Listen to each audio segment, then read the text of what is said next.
Ndugu zangu waheshimiwa madiwani, tufahamu kwamba serikali ya mkoa bado inaendelea kutoa huduma bora za uboreshaji wa masuala ya kijamii. Yote yanayohusiana na masuala ya jamii, afya, elimu, maji, miundombinu na kadhalika. Na tumeona serikali ikiwa inaendelea kufanya kazi kubwa. Tunawaomba sana waheshimiwa madiwani, tuonekane sana kwenye shughuli za kijamii kwenye maeneo yetu. Masuala ya kwenda kwa nadra na kusubiri ugeni sasa hapana.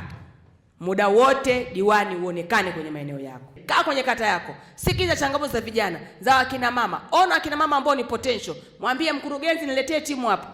Aje kuwaona wakina mama hapa. Tuje tuwafundishe wakina mama, ninadhani wakina mama wanaweza wakasaidiwa. Kama hamkai huko, haya mwezi kuyaona. Nendeni mkafanye kazi kwenye kata zenu, muongeze tija na msaidie kupunguza kelele za wananchi za kupata huduma bora za kijamii. Hatuwezi kupata maendeleo kwa migogoro wala vurugu. Ni lazima tuhakikishe kwamba tunalifanyia kazi swala hili. Tutakwenda sasa kuwatumia wataalamu kwenye kata zetu.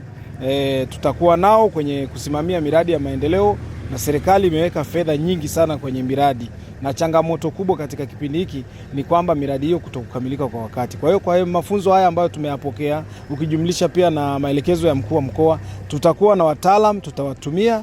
Ni jambo la msingi na la muhimu, kwa sababu inaturahisisha sisi katika utekelezaji wa majukumu yetu, kwa sababu tutakuwa tunawatumia kwenye kata zetu, wanakuja wanatatua changamoto kwa ajili ya manufaa ya wananchi wetu.